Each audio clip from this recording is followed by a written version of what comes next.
Hello again. I've been doing some thinking about God and the Old Testament recently, and it suddenly occurred to me, you see, God gets a lot of bad press where the Old Testament's concerned, and I was wondering, is this really deserved? I mean, it's not like God didn't love people, is it? I mean, okay, a lot of bad things went on. God condoned a lot of bad things. He did a lot of bad things, but he did love people, and he did show mercy. I mean, right from the beginning, when he banished Adam and Eve from the Garden of Eden, it's not like he just banished them and went, sod off, I never want to see you again. I mean, he looked at them, he saw what they were wearing, he went, come on, fig leaves? It's not going to last 5 minutes. And there and then, he actually personally made them some tunics. It says so in the Bible. He made them some bloody tunics himself. I mean, how caring and loving is that? He didn't have to do that. Yeah, did he knit them? Did he crochet them? Yeah, I don't know. I mean, does God knit? It doesn't matter, does it? The fact is, he made them some bloody tunics with his own fair hands and sent them off into a new life outside of the Garden of Eden. Fantastic. I mean, you imagine that. How cool would that be to be able to say, God is my tailor? Brilliant. How many people do you know that can say that? Not many. But moving on to something a little more serious now. When God killed all of the Egyptian firstborns and all of the Egyptians' animals' firstborns in Exodus, when he did that, people might think, what a monster. What kind of an evil, wicked God would do a thing like that? But come on, keep it in perspective. I mean, it's not like he killed everyone, is it? He was selective. He thought, how many people do I need to kill in order to make my point? And I'll just do that. You see, you have to understand these things and keep them in context. And this is what people don't do. They don't keep the whole thing in context. I mean, look at it from God's point of view. If you're God, right, what is the one thing that you crave? What is the one thing that, despite your omnipotence, you cannot manufacture it or make it for yourself? What is it? Is it love? Well, it could be, but God is love. So I don't think it's love. It's certainly not the number one item on the agenda.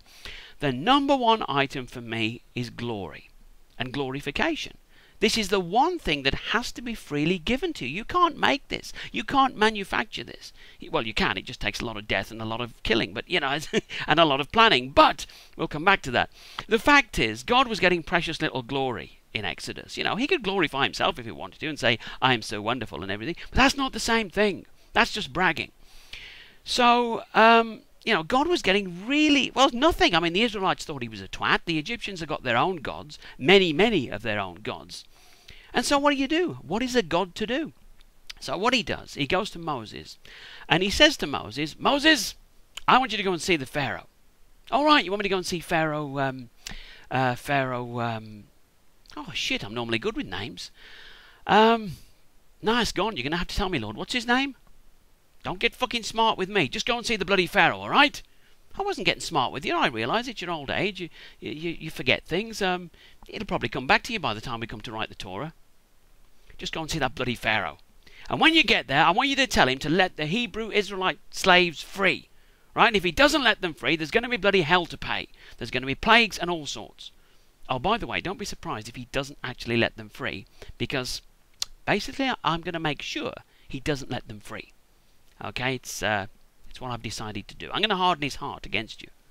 Now, this obviously would confuse Moses initially. He'd say, what the bloody hell? But he'd soon work it out. He'd soon be in on the scam, because basically what God was doing was he was setting up a target.